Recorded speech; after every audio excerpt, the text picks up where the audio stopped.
Hi everybody, buonasera a tutti. Ciao a tutti, benvenuti a FantHome.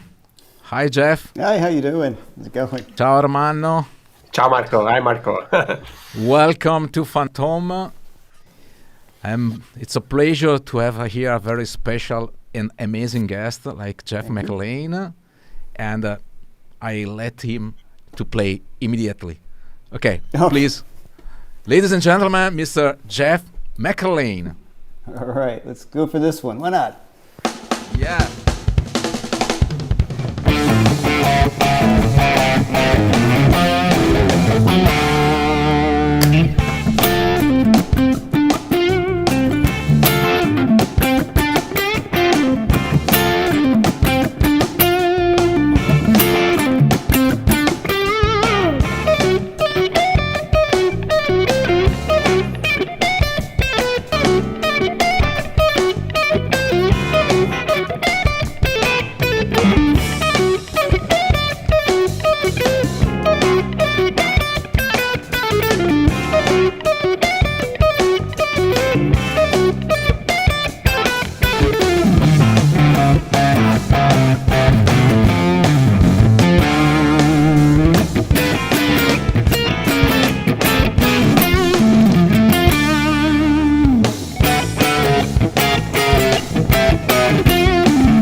Amazing. Thank you. Thanks. Yeah, amazing. That's a, Super. never open with that song. Oh man, pretty Fantastic. funny. Thanks. In Italy, we say you start with the botto. Botto is the shot. Oh yeah, sure. Big bang. Fun one. Big bang. Right. Thanks. Thanks so much to be here. Thank you. Very. It's a very big pleasure. Thank you, Ermanno, that you bring such kind of guest. Thanks to you, Marco. Thanks to you, Marco, for doing FantHome and for hosting all these people. Yeah, it's a great show. I'm happy to be here. Yeah. Thank you so much for having me here. A lot of very great comment. Great from Francesco. Ammazza che inizio. Okay, it's it's difficult to translate, but it's amazing. Let's say amazing starting. Okay. Let's say it's great. not exactly, but okay. A lot of What the fuck of a start that will be there. yeah, exactly. Wow. At least I got that one out of the way. We speak French tonight. Okay. Oh, there is also some of your fan, maybe Angus Clark, maybe. Oh man, the great Angus Clark. That's a double espresso, Angus. Thank you. That was the original name. Angus is one of my closest friends of all time and a spectacular guitar player. Yeah. He says, I feel like I'm at the 55 bar. Right. What is 55 bar? I assume Okay, it's a collection of Italian. It's a bar in New York City that I used to have a steady gig at, where Mike Stern plays every Monday and Wednesday, and Wayne Krantz plays every Thursday night. And that tune actually came about from playing at the 55 bar. That song is a very kind of New York, to me, sounding thing, And that's how that song arose. And Angus is like one of my closest friends, and he used to be at the shows all the time. And so that's he knows the original title. That's also on the new record. It's called "It's Your Groove." Yes, we will have time to speak about your new record. Got plenty of time, no rush. Yes. Now is amazing record. It's I listen all the days in this week. Oh, great! Thanks. It's absolutely. And Dobbiamo tradurre, Marco, per I ragazzi italiani che stanno ascoltando. Andiamo avanti così. No, we can continue to speak in English. So it's also Jeff.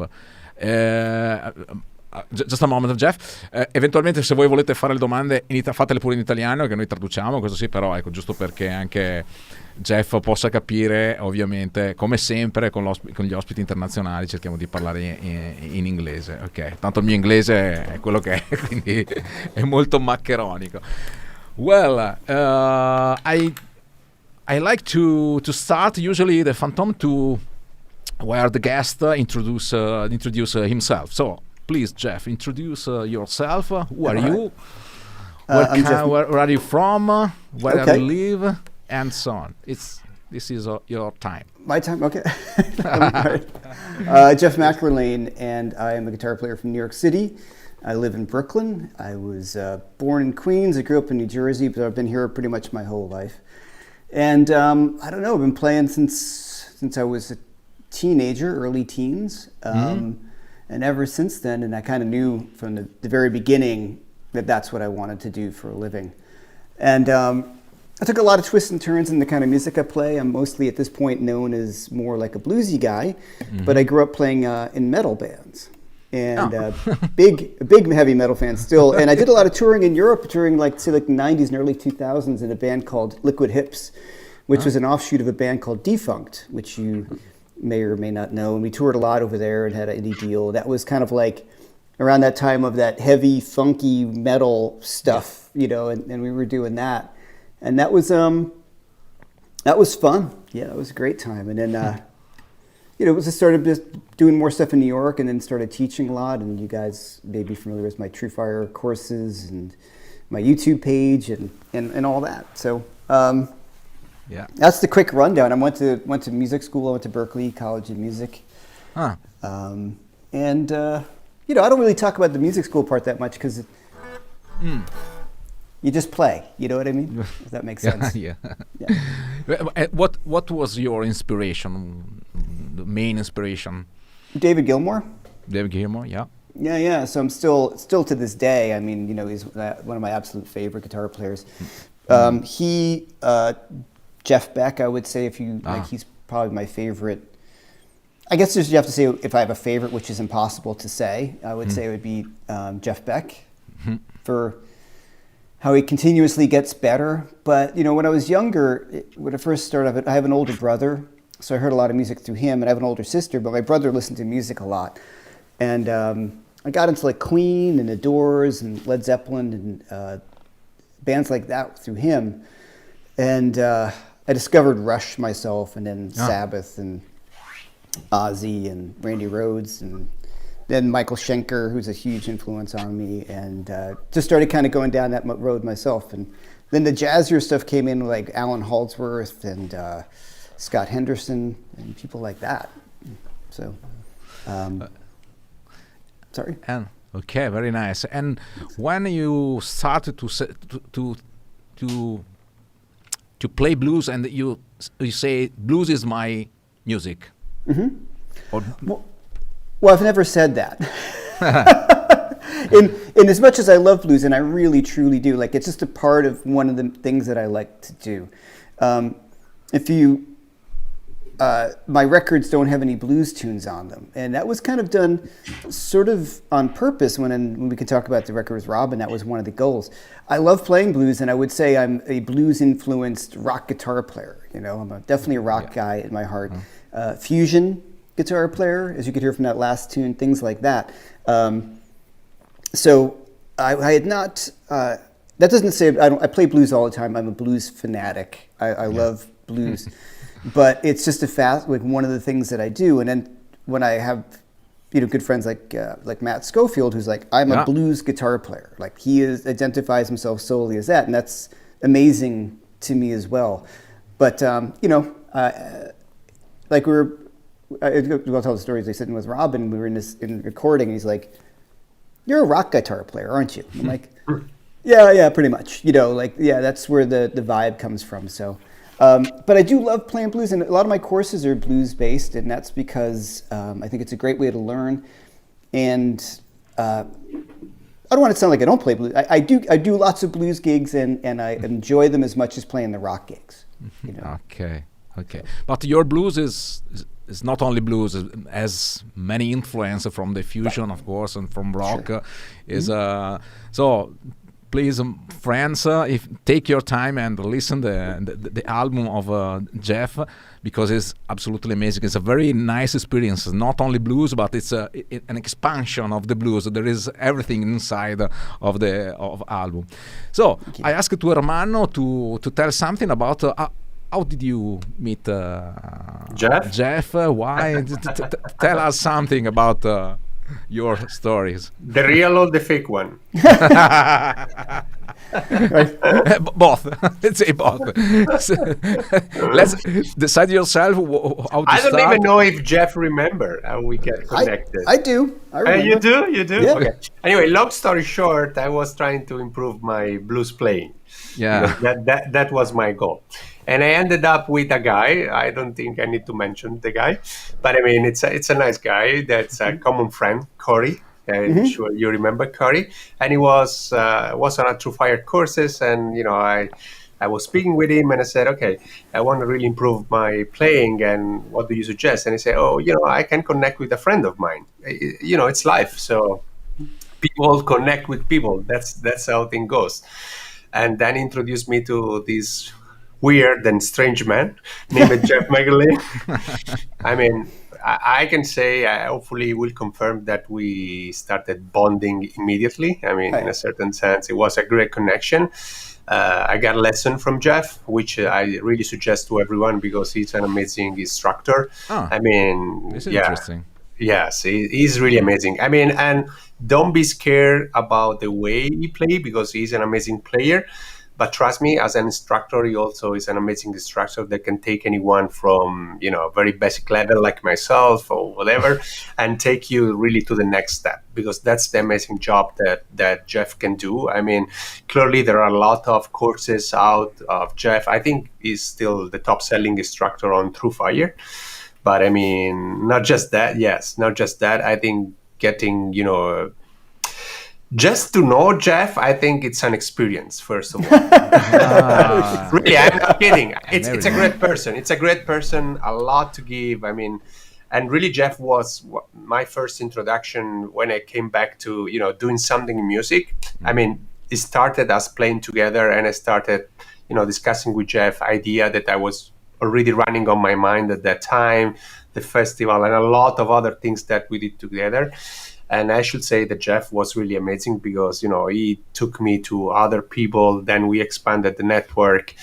And it transformed our relation really more from just based on music, more to based on human being, which is the most interesting part.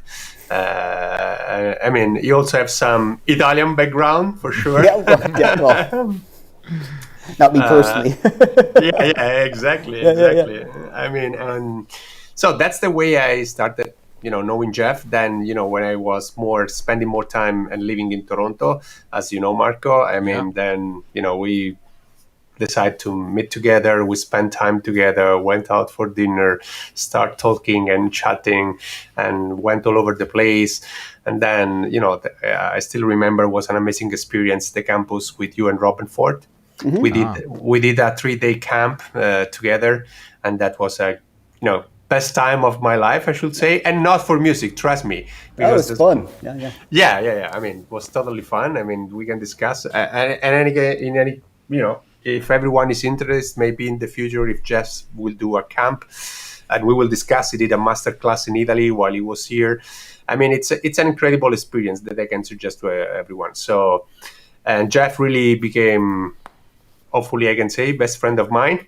Oh yeah, and we do a lot of things together now, especially with the blues festival and in music in general. A lot of connection, and I also bring some of my experience into his live streaming channel, which is, in my opinion, one of the best live streaming channel out on YouTube for quality, both of content and quality of streaming, whatever. So I really suggest everyone to check it out.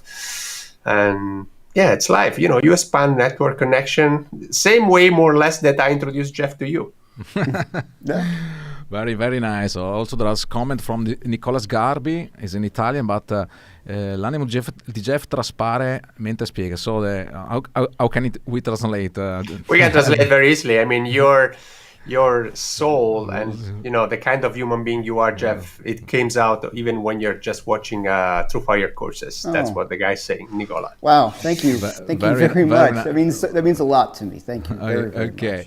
So let me say hello to all my friends, a lot of friends here. I switch in Italian for a moment. Ciao ragazzi, benvenuti per quelli che sono arrivati un po' più tardi. Vedo che ci sono tanti amici come sempre. Vi consiglio di, se siete su Facebook, di venire su YouTube, dove si vede meglio, e anche perché così potete vedere e partecipare alla chat.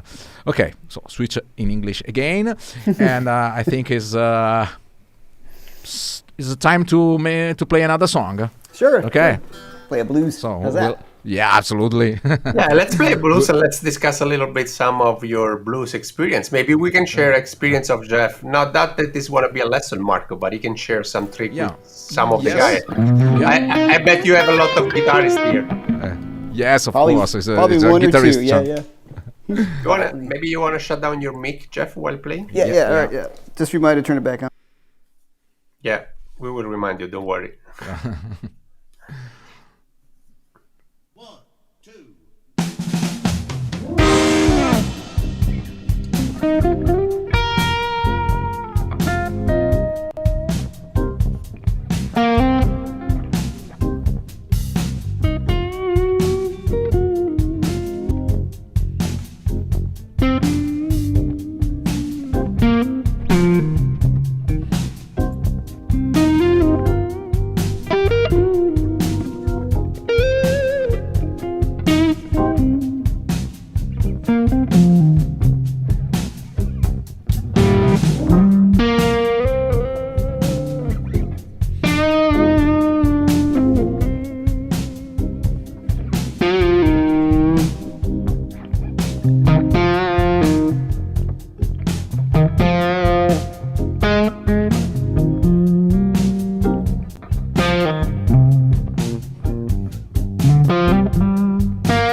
Yeah. Amazing. Your mic. Turn on your mic. Yeah. It's back on. Oh, so if I'm taking my mic off, I can use my monitors. Okay, cool. All right. Amazing. I wanted to thank you. highlight some comments. That tone and phrasing from I cannot say this name because Iknuk.org. That tone and phrasing is to die for. Wow. Yes, high class Thank you. playing. Do you use the pick too or only fingers? Both. Both. Pick Okay. pick and fingers, yeah, for sure. Yeah. Okay. Yeah. Ermanno say to Phil Mingen. Phil Mingen. Maybe. Yeah. I suggested Phil to post some of your link here, and maybe Jeff. Oh. I don't know. You want to give some giveaway? I mean, discount maybe after. Oh yeah, sure, of course. You know what I mean, right? You know what I mean, right? Yeah, totally. Yeah, sure. Okay. Some of the guy will appreciate a lot, I bet. Okay. Right. Well, I can say if you go to my website, all my TrueFire courses, if you enter live 20 through my website, you get 20% off of all the courses. Ok. So I got Amazing. that. Yeah. Yeah. Ok. La mia vita è monopolizzata da questo canale. Grazie Rhapsody. Ok. Che blues chissà che jam viene fuori. Ok. Some people are anticipating the jam. Okay, like senza tocco, it's amazing feeling. High class playing the right notes. Thank you. In the right time, that's blues. Yeah. Thank you. Okay. So, and there is some comments on the guitar, the PRS. Can you explain your guitar? Sure. Can you show us and speak? Yep. Tell us about your. It's just a PRS, a 594. So it's the Gibson scale, and it's pretty traditional. You know, my other guitars are a little more traditional, and the PRS contacted me, which was really humbling, and they said, "Have you ever played any of our stuff?" And I had, but I hadn't owned any, you know, and it was interesting because I loved the Grissom model, which I have over there too, and David's a very close friend, and you'll have him on next week. Yeah. And I didn't want to play my friend's guitar, if that makes sense. You know what I mean? That's his. So. He will play it soon. Yeah, we'll play it soon, and they're great. And so I was talking to PRS, and I have a Les Paul, and that I'll show you guys. And you know, there's things about Les Pauls that are that I absolutely love, and things that I don't love. Traveling with one of them is being one of the main things, you know. So this solves a lot of those problems. Besides it being a great guitar, you hear it sounds great. It doesn't have that really steep headstock angle, so I can. New York City, you know, I could throw it in a gig bag and jump on the subway and have like a Les Paul, a Gibson-esque, you know, a mahogany with maple, and it's just a great guitar. I mean, I was blown away by the guitar, honestly, when I got it. I was like, this is really, really great, and it gets a lot of great sounds. You know? Yeah. And the neck, you know, is really...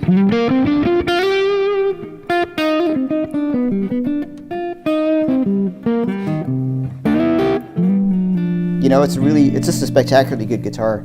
So I've been really, really loving it. Yeah. And it's really light. Maybe, Marco, before we jump into some other topic, I think that something can interest the guy. You know, I'm always attracted the way you play the blues. You know, and we may try to dissect, if you don't mind, a little bit. Please. Yeah. Because, you know, minor blues, let's be realistic, it's one of the most difficult things to play, because minor blues, it gets boring very easily, right? I mean, Yeah. and I mean, I'm interested in, you know, if you can explain a little bit what you were playing on the rhythm, because you were not just staying on the usual 3 chords, and I think that can interest a lot of people. And then we can dissect a little bit the solo, because that was interesting a lot as well. Maybe this Okay. can I'm happy to talk about it. I mean, I love teaching. It's and, not a lesson. It's not a lesson. Just one. That's okay. No. Like, I'm happy to talk about this stuff. I mean, that's one of the main things I do. You know, guys, I have my own, all the TrueFire courses, my own YouTube channel, which is primarily educational. And I talk about this stuff. Every week I give a lesson because I love talking about guitar and sharing it. And I see when I'm looking at a minor blues, this one is a C minor blues. My 4 chord is F minor. Back to the C minor again. My 5 chord would be G minor. So the first thing I would think about that it's really, really important to do is to think about the chords. So if I'm playing C minor, I'm playing a C minor pentatonic. Just to start off with, there's many other options that we can use.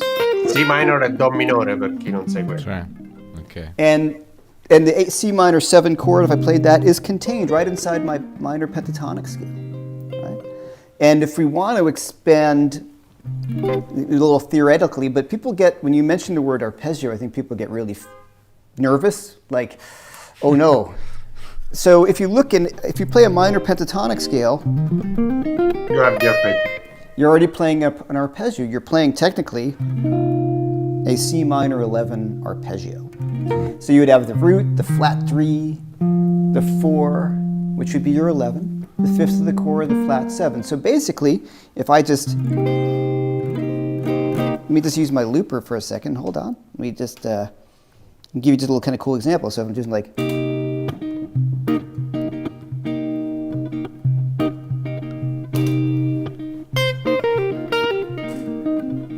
right? Not a great loop, but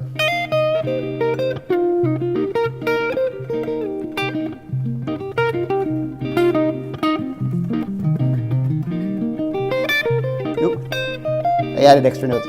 But so you see, pentatonic doesn't have to sound like a blues lick, does it? I mean, you could go,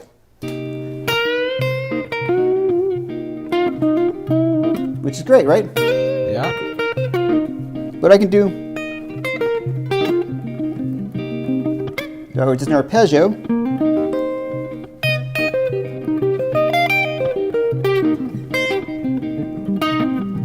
So that's still all C minor pentatonic, right? So playing interval in thirds, that's what you were doing, I'm playing right? intervallically, yeah. And one little quick thing that kind of got me into that was just this thinking Fourth. fourth, and there's actually, it's not perfect fourths as you go through, yeah. but if for a guitar player, if you're not really thinking, if you're not really deep into like fourths and thirds in your fingerboard, which you really want to be, I'm just thinking higher notes in the pentatonic scale, lower note, the higher to the lower note, right? If that's what gets you started to hearing some of those sounds,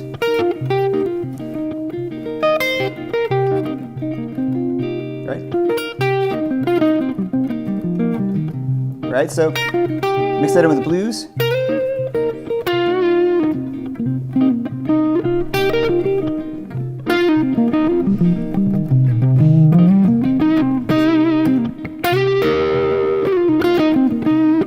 Right? So Yeah. Totally. the big question, so here's the next little thing, is when we go to the 4 chord, it's an F minor chord, right? Or F minor 7. I got to tune up there. And so if we look, well, we can play, sorry, that'll make me crazy. We can use F minor pentatonic. So when you change that chord, you hear that change.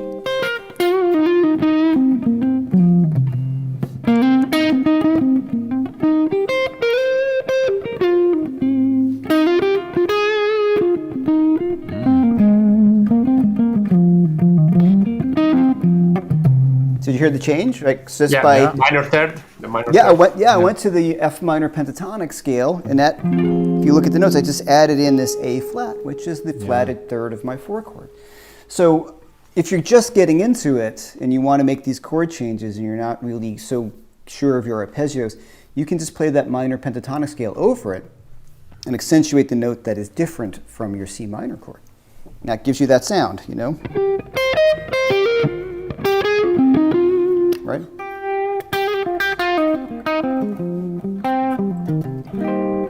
Yeah.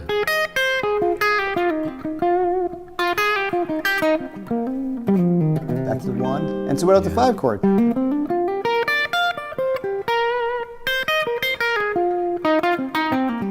So I'm just playing the minor pentatonic off of the root of each of those 3 chords. Yeah. Yeah. And you can So- feel you can feel the chords changing during your playing. Yes, it's amazing. It's exactly, and then Yeah. the thing that you want to do is learn them on top of each other. You know, like so, C minor, F minor, and instead when you go to G minor, instead of going, you can just go. There's your G minor pentatonic scale fingering there, F minor, C minor. So if you see them on top of each other, you're not playing as very, position to position and blocky to blocky. You start hearing the sound of those chord changes as they go by. That help? Magari Marco possiamo ricapitolarlo un po' in italiano, se sei d'accordo, perché questi sono Sì, concetti sì. secondo me importanti, perché Sì, vedo sì. qualcuno ha fatto le domande, ma magari... Okay, so Jeff, we switch a bit in Italian. So We we recap in explain. Italian what Yeah. you just said. Yeah, of course, please. Prego, Ermanno, vai tu. Ah. Che sei, io sono una scarpa su queste cose qua. No, Anche se ho capito, però. Sì, sostanzialmente quello che Jeff ha spiegato, diciamo, è che appunto per cercare di eseguire e dare uno spazio, diciamo, più ampio al blues minore, invece di rimanere solo su una pentatonica, lui in realtà è rimasto sempre, diciamo, nell'ambito delle pentatoniche, quindi non ha mai usato scale che vanno al di fuori delle pentatoniche, si è solo appoggiato a quelle che sono le note caratteristiche dell'accordo e della pentatonica, quindi eravamo in un blues in do minore, adesso stavo per dire in C minore, in do minore, e chiaramente la pentatonica più semplice, diciamo, che ha suonato è quella di do minore, più semplice, che ci viene a tutti, più naturale. Poi quando si passa a fa minore, lì ci ha fatto vedere sostanzialmente anche la posizione, basta guardare l'accordo, sostanzialmente rispetto a do minore abbiamo solo una nota che cambia, tant'è vero che la pentatonica di fa minore, o cosiddetto quarto box come molti lo chiamano, in quella posizione differisce solo di una nota dal primo box che sarebbe do minore, e andando ad accentuare quella nota che guarda caso è la terza minore, quindi dà proprio la caratteristica dell'accordo, cambiamo completamente l'atmosfera della canzone. La stessa cosa l'ha fatta sul quinto grado, quindi in quel caso eravamo in sol minore, ha usato la pentatonica di sol minore, andando di nuovo a utilizzare di nuovo la terza minore, perché è comunque la caratteristica dell'accordo. Ripeto, come diceva lui, si può usare anche l'arpeggio, perché basta guardare l'accordo e anche quello della caratteristica. Il suggerimento che ha dato poi alla fine è quello di cercare di imparare la scala pentatonica, non necessariamente spostandosi e pensando ai box, ma impararle nella posizione, quindi sono sulla posizione di do minore al settimo tasto, ho la pentatonica primo box, per capirsi tutti quanti, di do minore, ho il quarto box di fa minore e il quinto box per suonare sol minore, quindi nella stessa posizione sostanzialmente mi trovo le tre pentatoniche e danno tutti quei colori che avete potuto sentire lui ha usato per caratterizzare un blues minore che normalmente è abbastanza noioso, diciamo così. Vado, ho lasciato... You have learned some Italian now. I got all that. I think you were off by one word there, I think, but Maybe. Okay, thank you. Thank you for your explanation, Ermanno.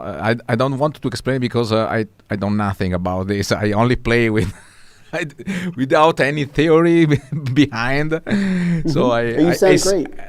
I sing and play in the same time. So this is my problem. So unfortunately, Well, it's not a problem, Marco, actually. Not at all. No. It's a good problem to have, actually. And you sound great, so it's not a situation. It doesn't seem to slow you down in any way. Thank you so much. Thank Sure. you, Jeff. So there are many questions regarding your amplifications, because we Okay. can see some amplifier behind you, but I know a secret about your sound. Isn't it? Yeah, we could talk about it. Sure. I'm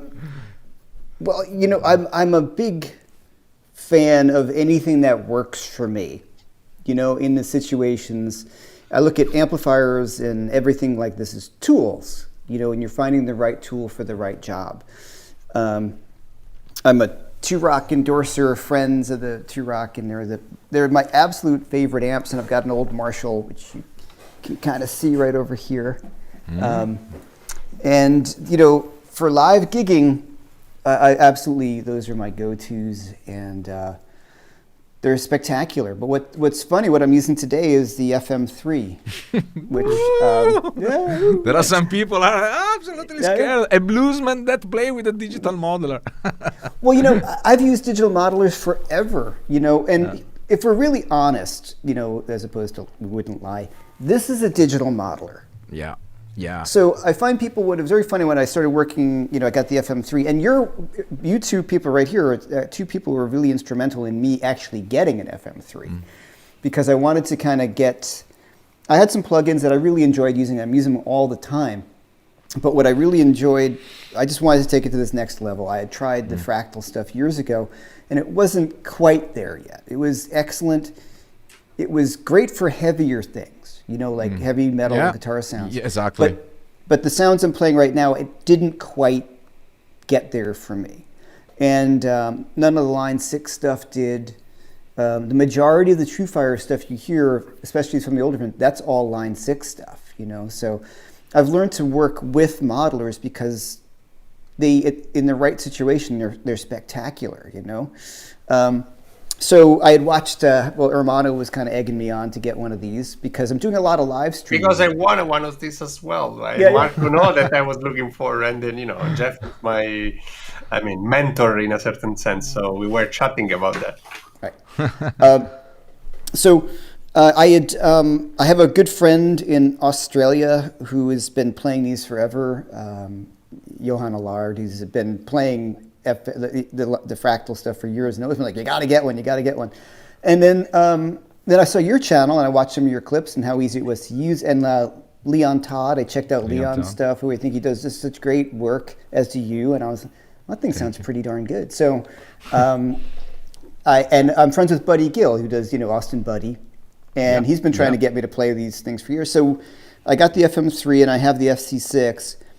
And man, I was totally blown away by it. I was like, this is spectacular. And it's the right tool for the right job, So what do I mean by that? People are always like, oh, I can't believe you're using the FM3 over your 2-Rock. I'm like, well, for certain things, yes, and for certain things, no. They're different tools. So if I'm going to play, I played the bitter end the other night, I'm still much more comfortable using an amplifier. I can go over it, I can turn the knobs.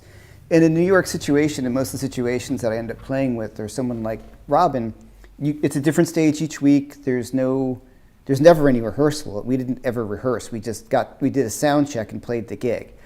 So for me, I know I'm very comfortable with amps and pedals and turning knobs instantly. So I really like that feeling. But for this home usage and what we're doing here, I could just get all these different guitar sounds at my feet. And I honestly, I've A-B'd the crap out of between my Marshall and this and back and forth, and I'm like, you cannot hear the difference. And I've got some friends who are like, I don't know, man, I don't know. So I'd send them a clip of both, and they're like, that's the Marshall. And I'm like, nope. Or you send them 4. And Marco, you and I discussed this the other day. It really comes down to the IR that you're using, the impulse response. So what I was also looking for with this was, with all the modeling, I was using S-Gear, which is also a great piece of software that you can get, S-Gear, Scuffum Amps. It's really inexpensive, and I think it's one of the better plugins. And I have the UA stuff, and it was really good, but the processing power of this is better. The Line 6 stuff, as good as I think it is, it's not at this level. I tried the Kemper, which I think is also excellent, but it didn't clean up the same way this does. And I know it sounds like a sales pitch, but and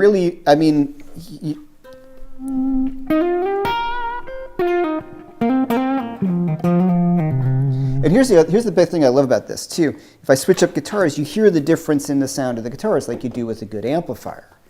Yeah. You know what I mean? Sometimes you plug into some modelers and you're like, oh, that just sounds sort of like, less or more gain. Wait.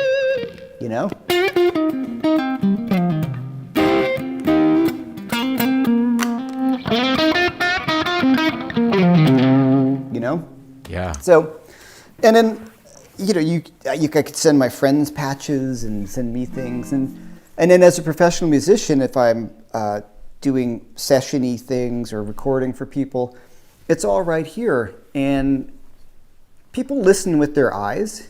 You know, I've sent them tracks that I've used. Yes, you're absolutely right. Yeah, and I'll send them the track. with their mouth, even worse, with their mouth. Yeah, and so You know I what I send mean? them a track with this, and they're like, "Oh man, the guitars sound great." And you're like, "Okay, like what mics did you use?" Or or if I'm using the aux, they'll ask me something. They go, "What mics were you using?" I'm like, those weren't mics. That was the amplifier. So, you know, so like I said, in a live situation, the kind of music I play live, I don't foresee necessarily using this. Maybe not. I don't know. I just love the sound of like a guitar speaker and a cabinet. But if we're talking about recording, we're talking about what most of my life is at this point, is like live feeds and practicing. Like at a low volume, this sounds better than that does. And then also on a really practical thing, I mean, am I going to run this all day on like 10 or like my old Marshall on 10 to get it to do its thing? You know, it's this 1972 Marshall. I don't, you know, you would never run it like that. So when I've A-B'd them back and forth, and I've sent them to good friends who are really tone snobs, and they're like, okay, I can't tell which one is which. So I'm very happy with it. C'erano un po' di domande sulla parte didattica, Marco, non so se l'hai vista. Aspetta un attimo, mi sono perso perché stavo ascoltando. Ok, beh, se le hai viste, puoi introdurre tu. Ok. Sono sotto, sono scorse anche a me, ce l'hai tu il controllo. Aspetta, just a moment, Jeff, that I am looking for. There was a few questions about it. For playing communicator, sicuramente una custom. Describe this guitar in the meantime. Yes, describe your guitar. Yeah. It's a Fender Stratocaster. It's from 1964. It is 1964, yeah. Yeah, it's you know, it's the real one. It's sold. It doesn't worth anything. I mean, I know you should refinish it. It looks dirty. Yeah, you know? Yeah. This is this is one of the prized possessions. I took it. It took a long time to get it, and I had to sell a lot of things to get it. But it's worth it. Like there is something about it, and I have the PRSs are great, and my Michael Tuttle guitars are spectacular. But when I pick this up, there's something about the tone that doesn't exist in anything that I've discovered, as great as they are, that is new. You know, there's just a thing when you get a good one. There are things about them, they're a little more difficult to play. You know, you got to fight them a bit. But they make you play a certain way.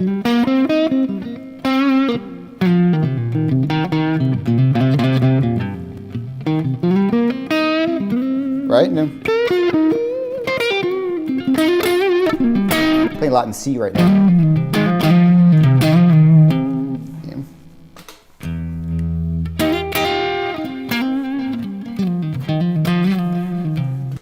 There we go. Oh, I'm changing the patches. Here, I messed up there. There we go. In the phase,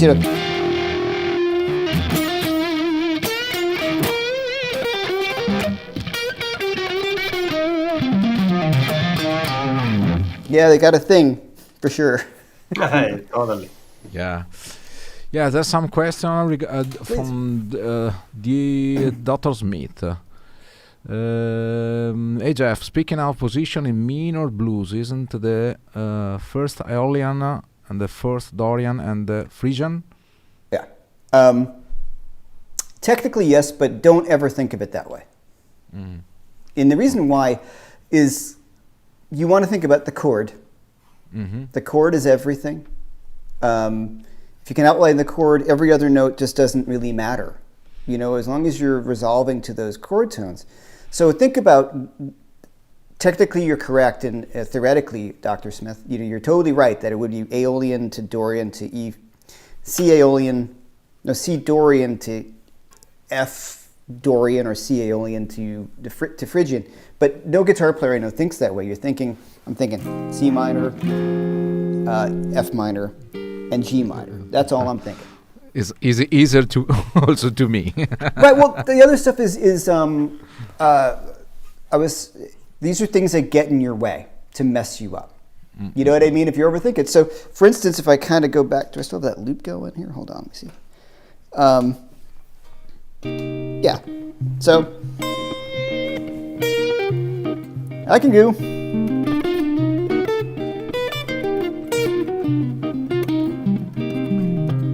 I could take it out or, superimpose different chord changes over it.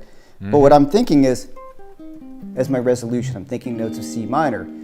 So if I want to put, say, a G7 over that,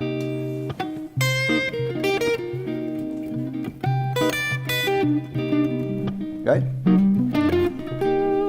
So I'm not thinking about a mode or anything because that to me is just confusing. And I found for me personally, hitting my microphone there, if I think scales, I play very scaly, like I play scales. Okay. So I think about the chord. Absolutely. Thank you, Mr. Thank you, Jeff. Yeah.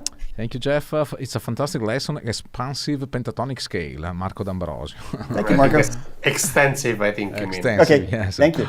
Lawrence Boer, hi there, and thank you so much for this FantHome with Jeff. Yeah, you are absolutely welcome. I understood, Jeff, you use FM3. Can you tell a bit about your use of FM3? Okay, you already explained. What is your amp sim? Right now, well, it's funny. I've leaned towards the amps that I love in real life. This is a JTM 45. Okay. And I'm using, for all you nerds out there, on the FM3, I can tell you what cabinet it is that my friend Johan told me about that I really love. Keep on going to the Legacy Basket Weave number 3. Yeah, okay. So, I'm just kind of going to that. I haven't experimented too much. I get completely overwhelmed with all the amount of IRs. So I find one that is what I'm used to, like greenbacks and a Marshall kind of cab.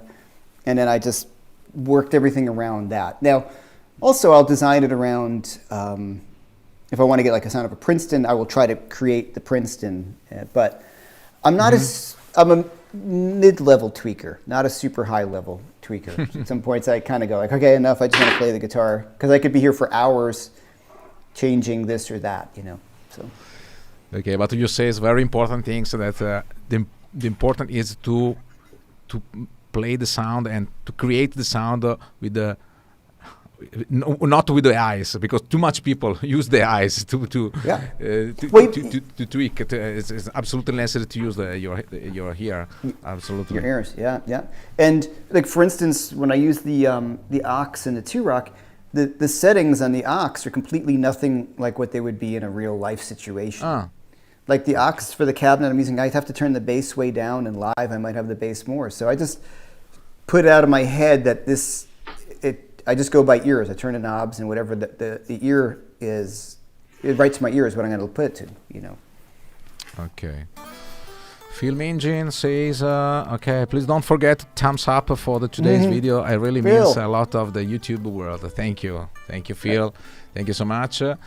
Ermanno, Bonifazi, Jeff is a good friend and mentor to use both. It is Phil. Yeah, it is Phil. Yeah, Phil is the moderator on my page, and he's also a great guy. Yeah. Jeff is not only one of the best players in the US, he is also of the best instructor on the USA. Thanks, Phil. All right, Phil. Okay. It's okay.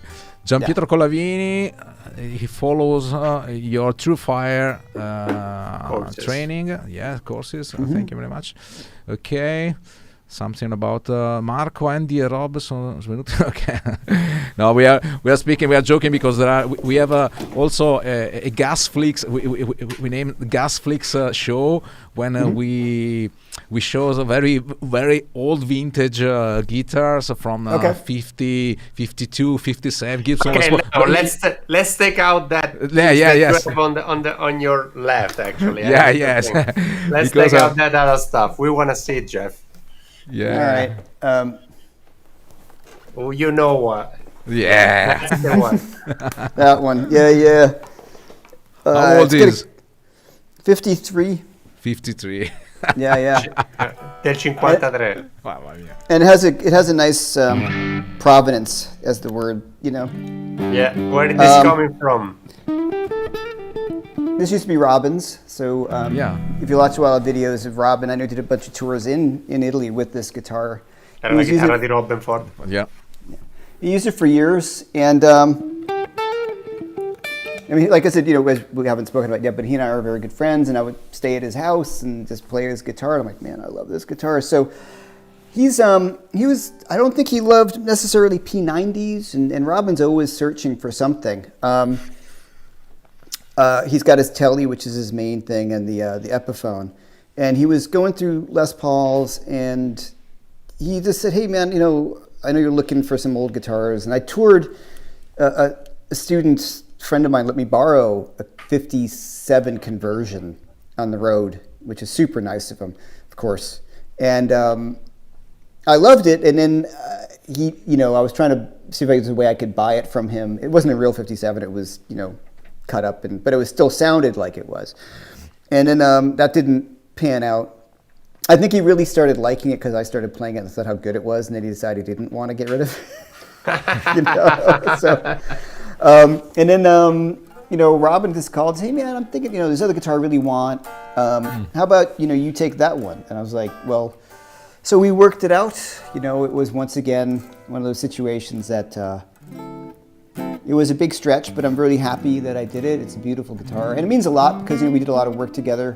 And he's one of my best friends now, and to own his guitar, he was he is and was one of my heroes. So it means quite a lot to me to have this.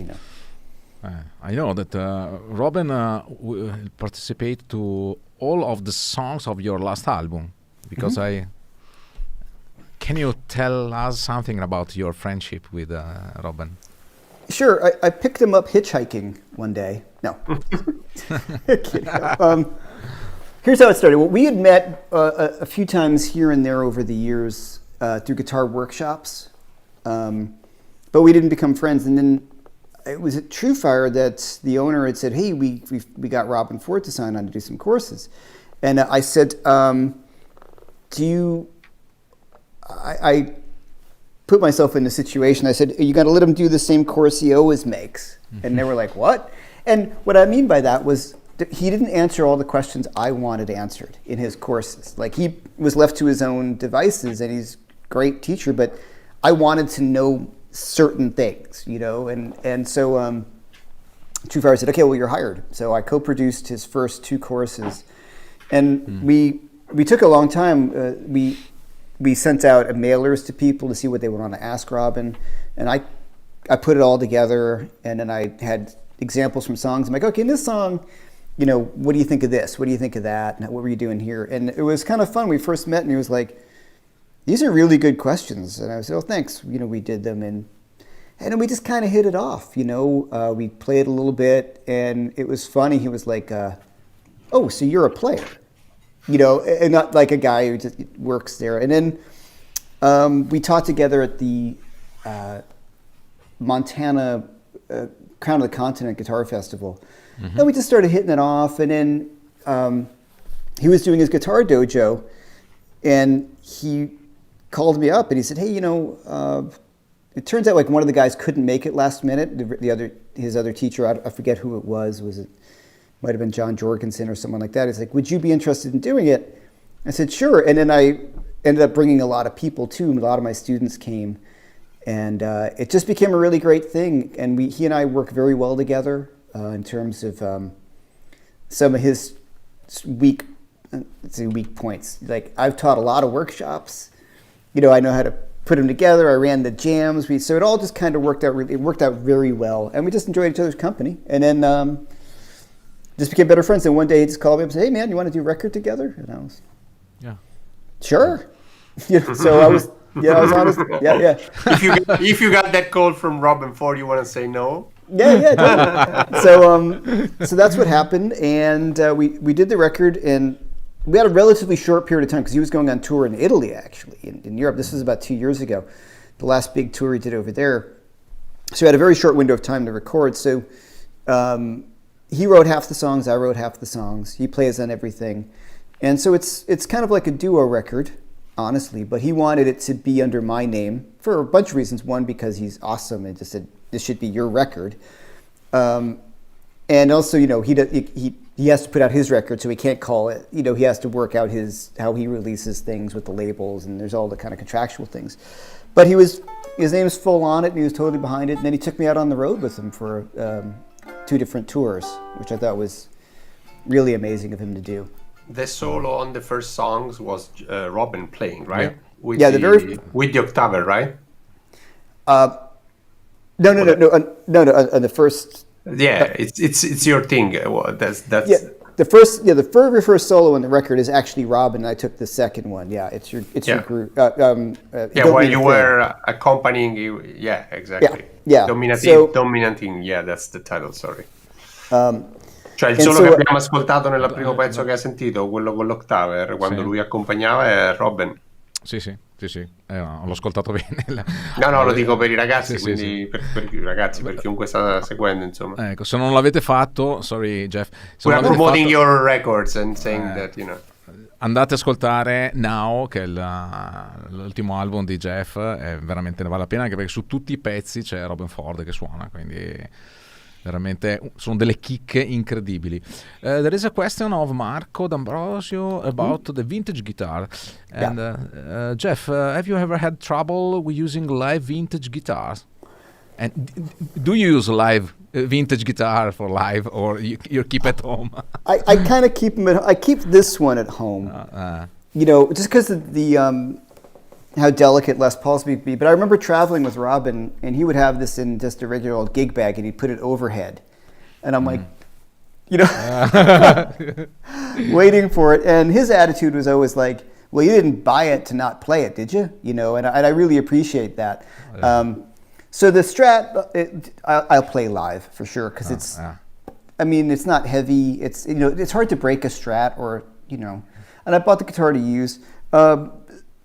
Sometimes I don't, just because of the logistics of traveling. It's much easier to travel with a Fender style guitar than it is a Gibson.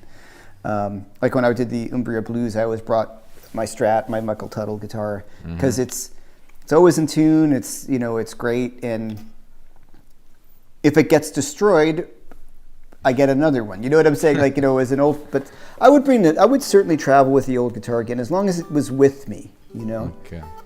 But this one a little more is delicate, to travel around. But Robin did in gig bags, which I think is crazy. You know what I mean? He's crazy, so Cioè Robin la portava nella gig bag, che sarebbe quella morbida. Esatto, nella custodia morta.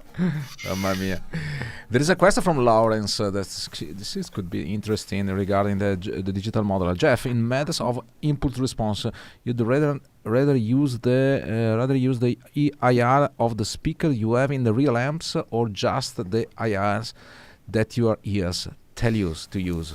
The ones that my ears tell me to use. Like I've loaded up a few IRs that I got.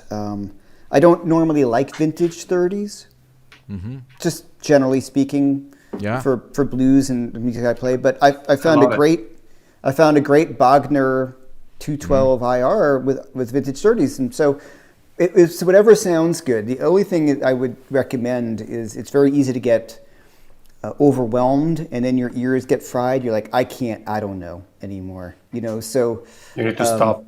You have to stop, and then go back and listen. But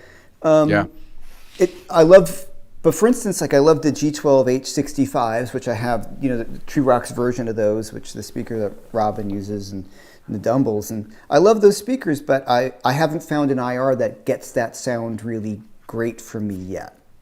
So to answer your question directly, Lauren, it is, I would go with what my ears tell me. I'll try what I think it is. Like, I know if I use like an Alnico Blue, and I'm trying to go for like an old Clapton guitar sound, it's probably not going to be quite right. So I'm going to go in the general vicinity, But and same thing with the amps. Like, trying to think of what amp I thought really sounds great. Like the Band Commander, which is one of my favorite clean amps.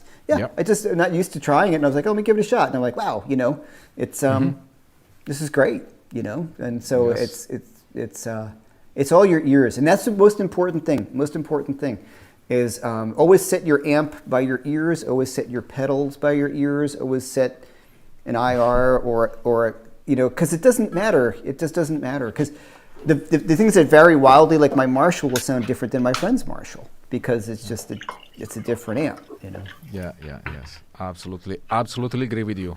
Very, very, very nice words. It is the same words I continues to say to everybody, because sometimes when I speak about a digital modeler, I don't speak about digital modeler. I speak about the real amp and apply the same concept of the real amp in the digital modeler. They are absolutely the same. You have to use your ears, not to use the eyes. Yep. Otherwise, you are too much more, let's say, conditioned. Conditioned. Okay, Yeah. conditioned. But okay, because I in all my life I set up my knobs here and that. No, it makes no sense. Absolutely. Right. Well, as I think you and I were talking about too, is I keep my train of thought here. It's all there. Okay, JTM 45, which is one of my favorite amps in the real world too. You can, what's good for that amp isn't good for any other Marshalls. You know what I mean? Some other Marshalls you want to turn at the low end, but on JTM 45 you want to do the exact opposite because it can flub out. But it's also one thing that I did a thing on my live feed about effect order, and I use the FM3. And what I think is really cool is if you find amps that you really love in your FM3, that's maybe an amp in the real world that you might want to get.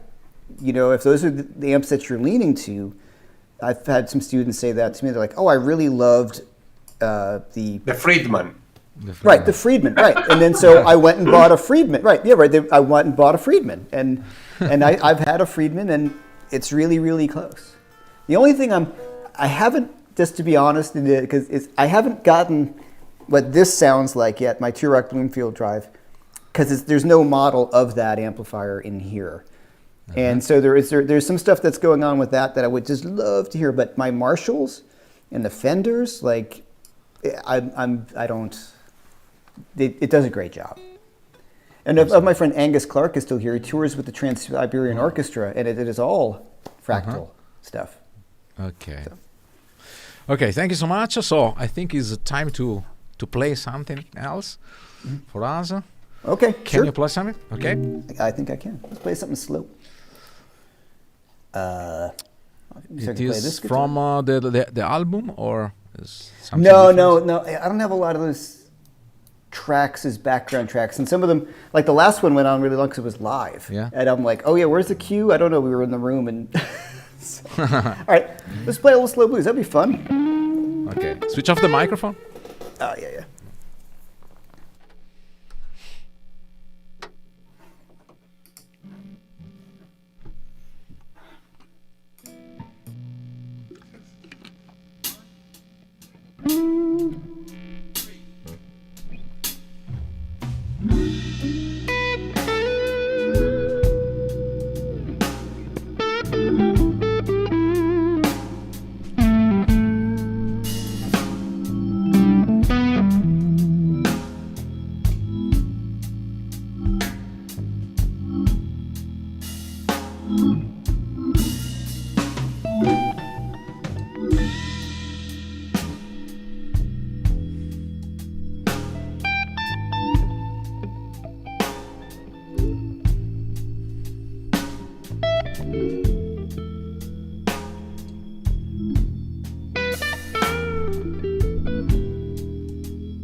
Yeah. Yeah. Wow. Amazing. Pure silk for my ears. From Okay, 'cause Marco now Cera- now I heard through the monitor, so everything feels so much different. Yeah. Better. You know what I mean? Like I have a Totally. hard time playing through in-ear monitors, but without that, we'll have all the echo. Yeah, it's all sound thin and weird. Oh, it just sounds wrong. There's no interaction. You know what I mean with the. Yeah. So cool. Really amazing comments. Let me read some comments, some applause, or come si traduce strappa le mutande? Qua ti voglio, Ermanno. This is really is not easy to translate in English. Okay. Is it- Take off your pants. Take off your pants. It's amazing.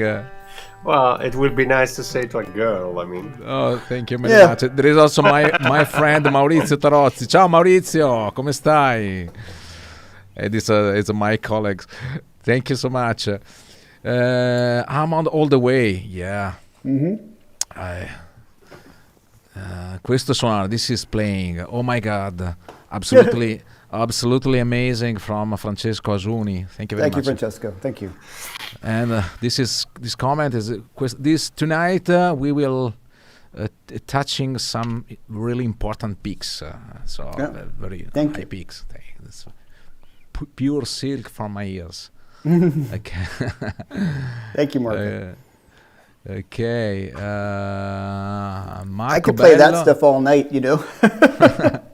Io darei molta importanza come si dice polpastrello? It gives us very The myth of your finger. the fingers. The fact you're using. To the dynamics. For the dynamics is really important. Oh yeah, for sure. Oh, You don't play with nails, right? You play with the no. myth. Yeah, the meat of the fingers. Yeah, I have a little bit of nail on the finger, but just a little bit.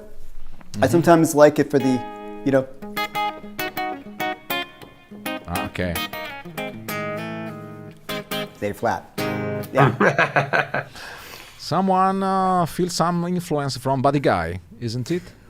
What do you think? What? Not at is all. it- Like, I love Buddy Guy, but he would not have been an influence for me.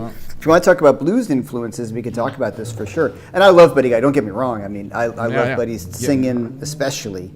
I heard a few Peter Green stuff in there. Yeah, so for me, it's the British guys who really started it for me. It's Eric Clapton, Peter Green, Jimmy Page, and say even early Jeff Beck when he was playing more of this stuff. But certainly Peter Green, and then B.B. King, and Robin, Billy Gibbons, huge on me. Okay. I try to cover some of these things, if you know what I mean. Like, don't play that. Like, you have David Grissom coming on next week, and I have some fun stories about David, who's, like I said, a very close friend. And I do everything I can to not go. Yeah. You know what I mean? I try not to go. Yes. Yeah. Yeah. Because, and we've played together on a stage. I'm like, okay, I'm not doing that. I'm not doing that. I'm not doing that. so the same thing with Robin with like the diminished, they go look like the diminished stuff. That's your thing, man. I'm not going to do that, But all these guys have been big influences. I'm laughing because I'm thinking to the camp that we had, and everyone was going back with the question.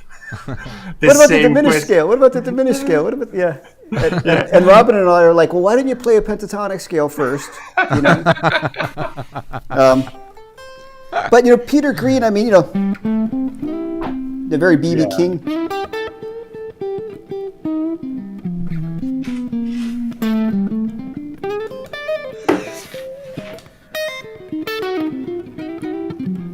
Yeah.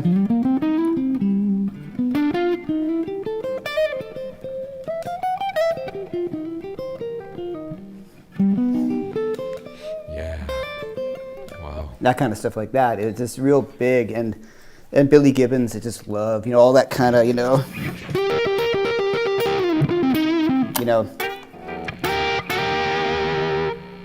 double funk.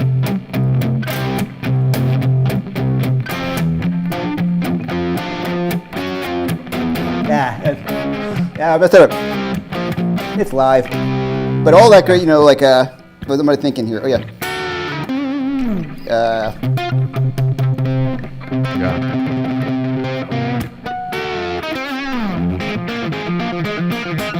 Like Bad Nationwide, all that early stuff. It's just been such a big influence on me.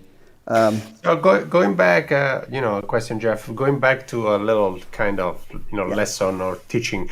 I mean, you would say that we got the pentatonic. I got the pentatonic. So you would say that the best way to approach, I would say, the blues is learning how to mix major and minor pentatonic.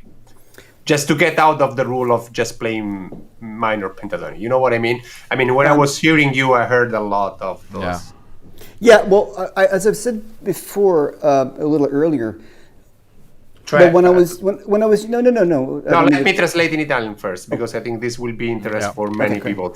Quello che gli ho chiesto è, abbiamo sentito che questo era un blues maggiore, quindi sostanzialmente quello che io ho detto è qual è secondo lui l'approccio migliore per caratterizzare il blues maggiore e non essere ristretti nel solito mondo della pentatonica minore. Quindi se l'approccio principale che lui ha usato è quello di mettere insieme maggiore, pentatonica maggiore e minore, o quali altri approcci usa. Sorry. No, fine. So thanks. All right. I used to think more about mixing major and minor pentatonic as a thing. And it is a little bit longer way to go, but the way I look at it now is outlining the sounds of the chords. And people get a little bummed, a little upset with that answer because they're like, oh no, can I just use a pentatonic scale?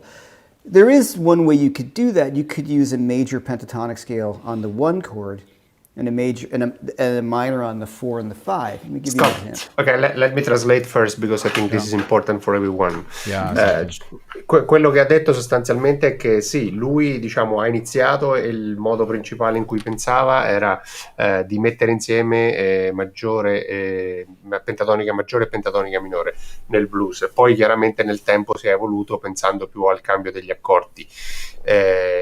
In maniera semplice però, quindi la prima cosa che suggerisce, dice ci si può usare la pentatonica maggiore sul primo grado, quindi sostanzialmente abbiamo un blues in do, tornando al solito discorso uso la pentatonica maggiore di do, e sul quarto grado che è fa, in questo caso sempre settima, posso usare la pentatonica minore di do, che in realtà poi corrisponderebbe a fa mi solidio, comunque adesso lo spiegherà. It's okay, you can go. Okay. All right. So that's what you said. It took a little more in I know. Italian. I believe you. I'll just trust you. All right. So if I do something like I'm just giving wrong information so that they cannot learn. You know what I mean? Okay, I want to keep the secret for me and you. So if I played my tuner's on a C major blues, right? C pentatonic, C blues. Yeah, blues. So I'm going to use C major Jeff. pentatonic. Yeah. No. Your amp is switched on. Yeah. I suggest you to switch off because it is the noise. The amp noise maybe comes from the. No. It's the P90s is what it is. It's the 50. It's the 53 P90. Yes. But also, if you have the amp so close to you, it's quite normal that. I'll just go to without humbuck. I'll use humbuckers. See. Okay. Right. Yeah. Another jewel. The P90s are just. Oh yes. Yeah. So we have to refresh the eyes. Okay, right. So the P90s will do it. So you have to tell us before to about this one. Okay. Well, let me play this first. So I'm going to use C major pentatonic on my C chord, and then C minor pentatonic on the 4 chord, which would be F, and the 5 chord that would be G. Do you want to say it, Ermanno? Yes. Quello che farà adesso, quindi metterà un blues in do dove suonerà la pentatonica maggiore di do sul primo accordo, quindi do settima, e suonerà la pentatonica minore di do, attenzione, sul secondo accordo che è fa settima. Quindi poi c'è una ragione tecnica, magari ne spiegheremo dopo, e sentirete il cambio degli accordi chiaramente in questo modo. Okay. Great. All right. Sorry, it's a little out of tune. All right. So C major. Yeah.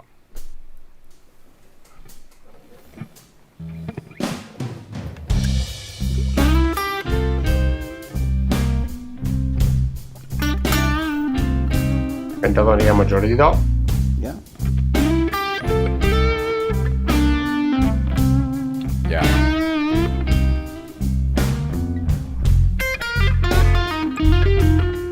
Pentatonica minore di do. Maggiore. Minore. Maggiore.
Yeah. Great. Very nice. So that's one thing you can do. You can E think questa è la about. cosa che si può fare, una delle cose che si può fare. Go ahead. Yeah, it's a thing that you can think about using as the major pentatonic on the one chord. And Clapton kind of does that on Crossroads. You hear that like, then like, let me give you, see if I got something like that. I'm more of a rock guy, but Angus Young is also totally into that. Oh yeah, totally. But if you hear like on like a Crossroads kind of jam. Yeah. 1, 2.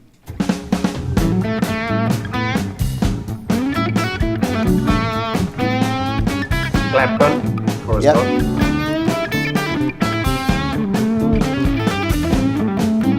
Minore. Yeah.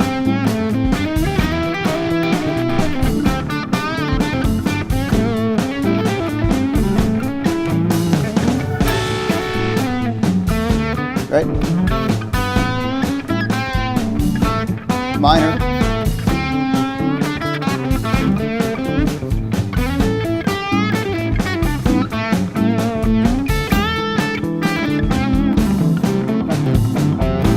Right, so that was switching between the major and the minor.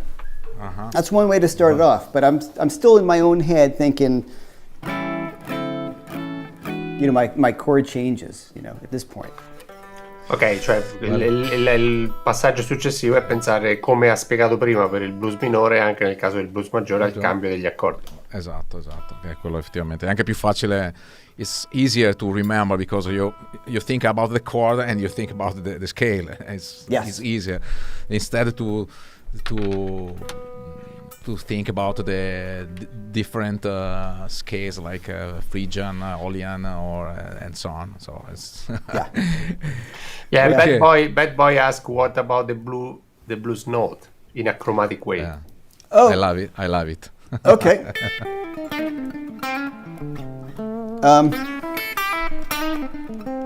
Well, I mean, if we let me go back to something slower. It's kind of hard to run. To an easier example. Let me go back to that E, that slow blues we did, right? Mm-hmm. Mm-hmm. So I'm going to be an E. Blues in Mi. Right? Yeah. So the blue note.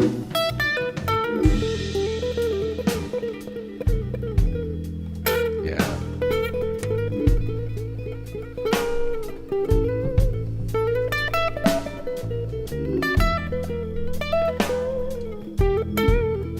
And you can add in the third. Yeah.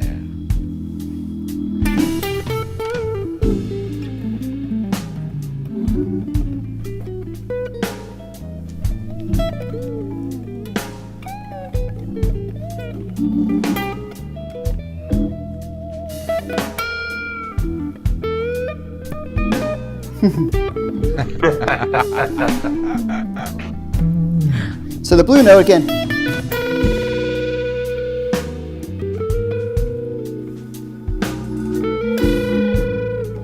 Let it ring, like that's like some Jeff Beck stuff to me, or Michael Landau, right? Yeah. Mary Landau. Right. Yeah. Blues, right? Blues scale. Page. Yeah. Jimmy. But George Lynch, right? You always get that. He's all,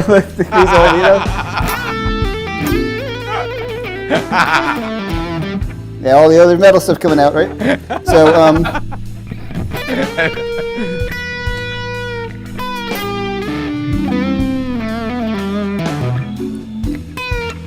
like a Beck kind of.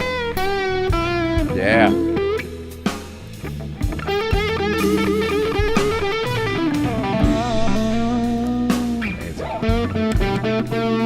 I really play it up.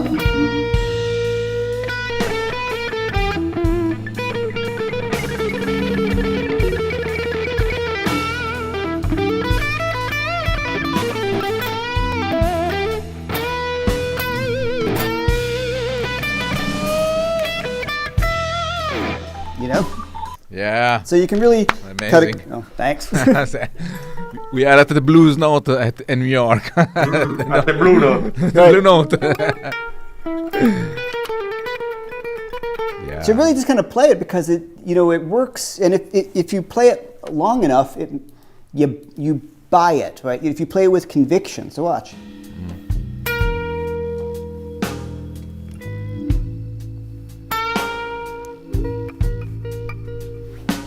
Right?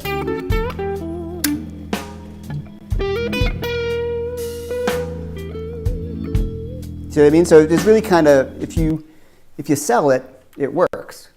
And as a chromatic note, it's the first chromatic note. You're going just down. So sometimes it's playing the scale. Where am I in this chord? 4, okay. You know?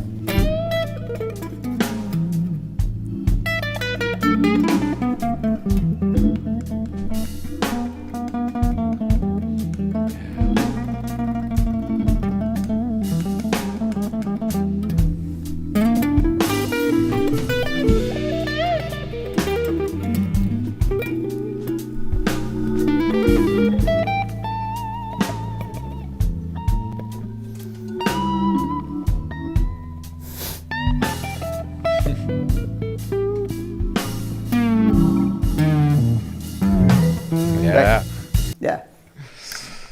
Amazing. Thank you. Thanks. Don't forget that Jeff have a lot of courses on True Fire. I mean, and Yeah. especially what it's even more important that everybody can get. I already said a big discount if you visit the jeffmclean.com website. There is a Live 20, right? Yeah, Live 20, and you get 20% off if you use the code Live 20. Yeah. And also I have a course at brettpapa.com, it's a more of a British blues style course. Ermanno, ricordalo anche in italiano. Va. Sì, praticamente Jeff ha messo a disposizione un voucher del 20% di sconto per chiunque è interessato ai suoi corsi, ma non su TrueFire. Dovete andare sul sito di Jeff, quindi jeffmclean.com, e inserire come codice del voucher Live 20, scritto LIVE 20, lo dico per tutti, Live 20, e ci avrete direttamente il 20% di sconto sui corsi, che sono gli stessi, però se li comprate sul sito di Jeff, diciamo, aiutate un pochino di più Jeff piuttosto che TrueFire. Sì, e poi quello che effettivamente c'è un corso con Brett Papa, se non lo conoscete andatevi a vedere anche Brett Papa, ve lo suggerisco a tutti. È un corso proprio di English Blues, quindi molto Clapton, Jeff Beck, Jimmy Page, David Gilmour, quindi su brettpapa.com trovate anche le informazioni su questo bel corso. Okay. Right. Thank you so much. So, Jeff, may I have a honor to jam with you? Sure, of course. Okay. Because so nice blues is influenced too much. Oh, yeah. I am so hot. You need to play. Ok, so ti switch un attimo. Ti switch un attimo, ok, Ermanno. Ok, so we can play something together because just your style is amazing. And oh, thank you. What key you want to do? As you want. You can run your backing track. Let's find a fun one.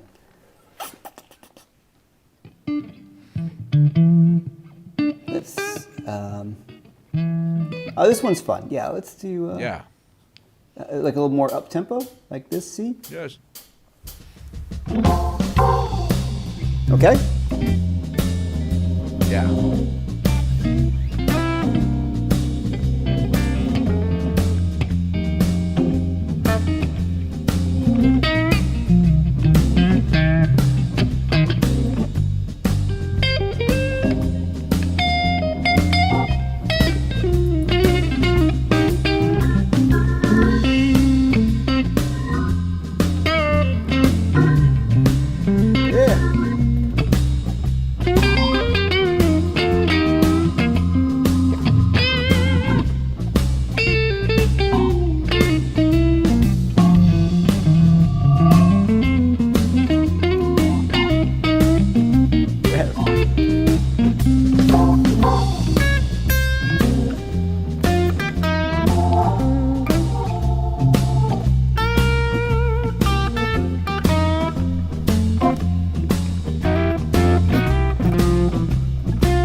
The Jackson's about to run out, so yeah.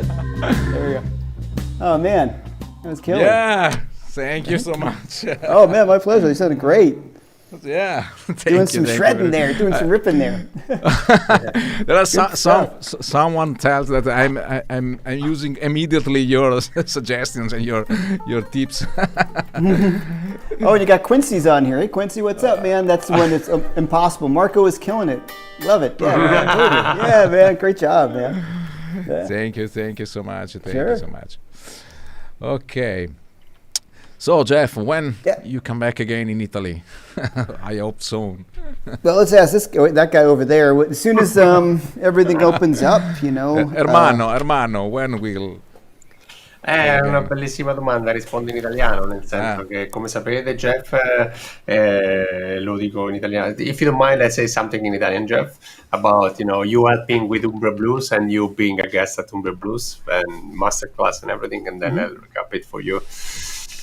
Come sapete, appunto, la mia connessione con Jeff insomma dura tanto tempo e soprattutto poi lui oramai è diventato il mio aiuto nell'organizzazione anche di Umbra Blues, ma soprattutto è stato ospite per 2 anni, poi il terzo anno abbiamo fatto la masterclass, abbiamo avuto anche il piacere di fare una serata con lui. Chiaramente quest'anno purtroppo sarà più complesso. Lo scorso anno il festival lo abbiamo dovuto fermare per i motivi noti. Quest'anno stiamo ripartendo, questa è una buona notizia, Marco, non te l'avevo già accennato oggi. Wow. Stiamo tentando una nuova edizione, una mini edizione, probabilmente sarà però legata solo a artisti italiani, quindi ancora in divanire il programma, però sono artisti di caratura nazionale sul blues, quindi comunque artisti che chi ama un po' questo genere conosce. Spero che sto anche ragionando di fare qualcosa verso l'inverno, quindi non escludo che durante l'inverno ci sia l'opportunità di vedere Jeff nuovamente in Italia. Tra l'altro per lui sto anche curando la promozione un po' di qualche serata al di fuori del festival, quindi se ci saranno opportunità sicuramente cercheremo di portarlo più volte possibile. So what I said, Jeff, is that you were a great performer at both the edition of Umbra Blues, the first one. And it was amazing because in the first edition it just didn't play by itself, but we had a good night with him playing together with Matt Scofield and David Grissom that will be here next week, right? Yeah. Second edition was really amazing because he introduced the new records and it was great. And then Jeff is also helping me organizing the festival. I had the luck to play together one night with him. That was fun. It was a lot of fun with our restrictor show. It was a special show to say thanks to all the people that helped us with setting up Umbra Blues. And I was saying that you are helping me now with Umbra Blues. You are not just a performer, but he's helping me with connection, other artists, and all the things that we are doing together for the festival. So I said that this year the edition probably will be smaller in a certain sense. Last year, as you know, we had to stop, Jeff. This year will be smaller and probably only with Italian people, even if since the traveling is open up. But the opportunity for the festival is still quite small because we cannot use the same location. So probably we'll be in a different location with a number of 100 people max, so it will be not a lot of attendance in general. Yeah. But I was saying also that I'm trying to help Jeff to promote a gig in Europe, hopefully in Italy. So if anyone of you want to help me and help Jeff, yeah, that'd be great. Exactly. So it will be great because he can tour. He have also a local support band potentially, so there are not additional cost for everyone that would love to book Jeff. And that's a big opportunity as well. Cioè quello che sto dicendo è che lui ha anche una band locale, che tra l'altro è la stessa band che ha suonato con lui a Umbra Blues, quindi se qualcuno tra l'altro è interessato o vuole mettermi in contatto, sicuramente questa è un'altra opportunità di vederlo presto in Italia. Hopefully at least this winter or next year max. Yeah, I hope so. Things are opening up here a little bit, so that's at least I can travel. I've got fully vaccinated now for whatever that means, So One important thing, so I forgot to introduce Ermanno because Don't worry. so, I introduced no, don't myself. worry, but it's really important because Ermanno is not new on my show, of course, but it's absolutely necessary that you introduce Ermanno because someone says that you know so much things about the blues. Explain why. Oh, yeah. So, Sì, grazie Marco, lo diciamo in italiano. We recap in Italian, Jeff, if you don't mind. yeah. Yeah, so now I'm confused, it's late. Beh, sì, io diciamo sono un grande appassionato, diciamo, del genere, quindi effettivamente e non solo il blues tradizionale, diciamo, ma mi espando un po' anche a territori più moderni, diciamo, del blues e da oramai 4 anni organizzo questo festival che si chiama Umbria Blues, diciamo, dove abbiamo messo al centro l'attenzione di nuovo su questo genere. È vero che ce ne sono diversi di blues festival in Italia, ma noi ci siamo concentrati proprio sul portare sempre artisti internazionali. Diciamo, la caratteristica del festival è abbastanza interessante perché uniamo artisti internazionali anche a giovani che possono aprire i loro concerti, quindi diamo spazio un po' diciamo anche ad altri per presentarsi e poi diciamo collaboro appunto anche in varie aree con questi artisti, soprattutto appunto americani, in vario modo per cercare di dargli visibilità in Europa, in Italia e diffondere un po' ancora quanta cultura, perché poi sai, alla fine il blues viene un po' ghettizzato, guarda caso le radici del blues vengono da lì, perché alla fine sembra una musica che tutti possono suonare, ma come avete visto, se si vuole affrontare in un modo anche abbastanza evoluto, non è assolutamente, anzi direi è qualcosa su cui bisogna studiare molto e poi diventa però anche una base fondamentale per approcciare qualsiasi tipo di altro genere. La cosa interessante, Marco, è che piano piano porteremo sul canale di FantHome anche tutti questi artisti, esatto. quindi tutti quelli che sono passati per Umbria Blues e quelli che ci passeranno. Esatto, Incluso, perché no, Robin, Josh Smith, che è stato un altro grande, David ce l'avremo la prossima settimana. Il 28, non la prossima. Sì, scusa, il 28. Fra 2 settimane.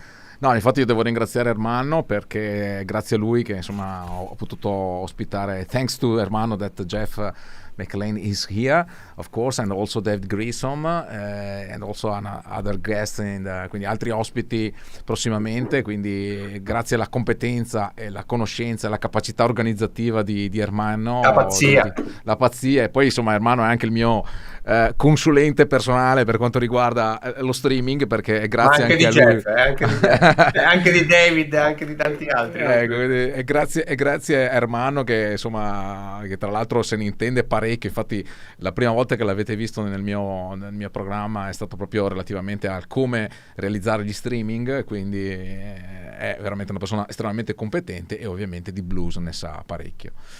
Well, let's continue. We are close to 2 hours. Wow. So Wow, that was the time passes Sure. really fast. So to go to the end, future project, Jeff. Can you telling something about your future projects or? Sure. Well, I'm putting together for instructional things. I've got another course I'm working on with for Brett Papa on hard rock stuff. Some of my rock background stuff. So I'm looking forward to that, kind of talking about Michael Schenker a bit and Richie Blackmore and some Thin Lizzy and things like that. You know, bands that were really influential for me when I was younger. And with True Fire, I'm actually I'm going to be doing a beginning blues course, which I've been looking forward to doing because my catalog starts sort of like early intermediate or intermediate, and I thought it would be a really great idea to do something beginning. And musically, I don't know where this is going to, before the pandemic, I was supposed to do some gigs with Robin on the road, and we talked about doing another record together. Like 3 days in the studio, that's the record, you know, that kind of vibe. But I am very excited that I'm starting to play out in New York. I did my first gig in a year and 2 months a few weeks ago, and that was fun yet rusty, but it went well. And that was at the Bitter End in New York, where like Osnoy plays, and a lot of people. So looks like that might be pretty much more of a steady thing, and I'm very happy with the guys in the band, and they want to see what we can do with this. It'd just be fun. So I'm looking forward to doing that, and hopefully doing another record, like I said, with Robin, and then maybe Wow. A little bit more of a. People have asking for a blues record, so at some point I will do a blues record too. Sometimes my reticence on sometimes about doing a blues record is, it's finding the right people, like the right material and the right singer, where it feels really legitimate as opposed to just another guy putting out a blues record. If that makes sense. Totally. Yeah, totally. Yes, And it's very important to me because I'm very reverent of the people who do that, Yeah. And I have utmost respect for, like Matt Schofield, who that's his thing. And then when people just say like, oh, I'm doing a blues record, and I think could do a legitimate blues record. I mean, it's something I really love doing, but it's got to be like a blues rock record. So I think if I get that together, I would love to go back in time and join Free or Zeppelin or something like that. So, but I do like the path that I started with my other two records, where it's blues influenced and hopefully my own voice.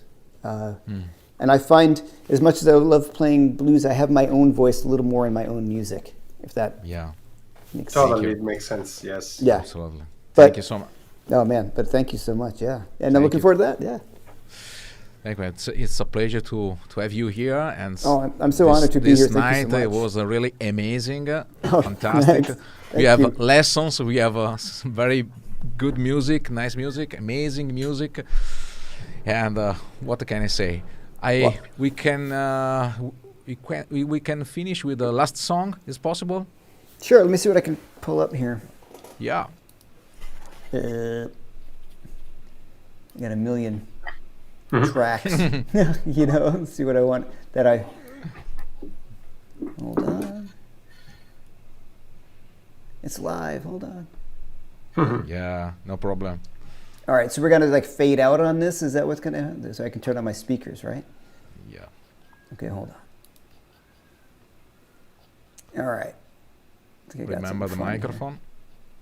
Yeah, I'll turn that off in one second. Sorry, guys. Just trying to find this track. Where did it go? Yeah. No problem. Take your time and take it easy. Maybe you want to play with the turtle, can you? Yeah, The of course. black ladies. The black turtle. Yeah. Okay. So we end up seeing something else. All right, hold on. Let me find a fun track for that. Yeah, let's do that. Hold on. Comunque, se qualcuno nel frattempo vuole informazioni su Umbria Blues, vi consiglio di visitare il sito umbriablues.it. A breve il sito sarà aggiornato, ancora trovate le edizioni precedenti, appunto, dove abbiamo avuto l'anno scorso l'ultima edizione bellissima con Josh Smith, Ariel Posen, altro artista che vi suggerisco. Penso che potremo portare anche lui sul canale. Quindi Ariel sarebbe fantastico. se seguite un po' il sito, tra l'altro, ecco, a proposito, faccio un po' di pubblicità anch'io, c'è il canale anche YouTube di Umbria Blues, quindi se volete vedervi l'intero concerto di di Jeff McErlain, sì, c'è anche Josh Smith e ce ne sono anche altri, ma se volete vedere l'intero concerto di Jeff McErlain a Umbria Blues, lo trovate sul canale YouTube di Umbria Blues. E tra l'altro vi consiglio anche quello di Ivano. Ecco, di Ivano, che ha fatto un disco. Grazie Ivano che ci siamo conosciuti, tra l'altro, quindi Vero, vedi, il mondo è sempre infatti qualcuno mi chiede: ma come fai a invitare gli ospiti? Cioè, è tutto così. Cioè, io sono un ammiratore di Ivano mi ha messo in contatto con Ermanno per motivi di streaming, quindi non c'entrava niente alla parte, e poi abbiamo cominciato a parlare e quindi great. So, Thanks. So, you want to say something about this guitar first? Yeah, I do. I want to talk about my friend Michael Tuttle, who makes a lot Or of my maybe you want to guitars. say something about the strap? I'll talk about that strap too. Michael has been and I have been friends forever, and this guitar over here that this has been my main guitar for forever, and this one I was using in Italy. It's just such a great, modern Stratocaster kind of vibe. And when I was talking to Michael Tuttle, who makes just amazing things, I wanted to kind of revisit some of the roots of my growing up playing Jacksons and Charvels and things. So I wanted two humbucker Strat style guitar. And I kind of ordered this before the pandemic because I was thinking like Umbria Blues. Well, maybe I'll bring this. I can, kind of do my stuff. So he made this for me. It's just such a great guitar. I really love it. And I've got throwback pickups in it. And just, yeah.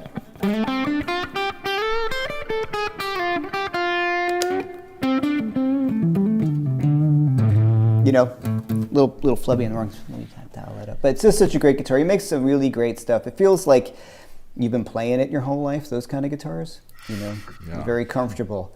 So yeah, I just want to give a shout out to Michael. It makes beautiful. The beautiful sound instruments. is so huge of this guitar. Oh, good. Really, because it's new. It's never been played out live. So I'm always so, because I got it during the pandemic. So I'm looking forward to using it. And it looks cool. Yeah. Oh yeah, and then I had to do it. I had to get the the strap. It's funny. The idea behind the guitar was not David Gilmour. It was more just like the stuff like my old Charvels and Jacksons. You know what I mean? Which is the black guitar, with the humbuckers. And then I got it. I'm like, oh, and someone's like, oh, a Gilmour Strat. I'm like, oh, I didn't even think about that. Even though he's one of my favorite, guitar players. And then I was like, all right, I'm just going to go full on and get the Gilmour Strat because I owe him a lot for a guy I've never met. We all do. Yeah, totally. Yeah. Okay. Okay, so let me turn off my mic. Are we going to fade out, or are we going to, or do I say bye? No. You can say bye at the end. Yeah. Okay, cool. I'm just going to turn my mic off and then use the headphones. All right. Okay. Give me a break. I haven't played over this in a while, so we're just going to go for it and see what happens, all right? Yeah, so it's fine. It's late different. here. It's late. Yeah, I know. I haven't played over this. Okay, so I'm going to turn off my mic. Yeah.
Yeah. Yeah.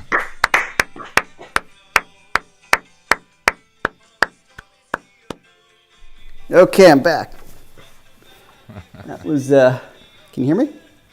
Yeah, Yes. there is some music coming from your... Okay, hold on. There we go. Turn my headphones. Turn the wrong thing down.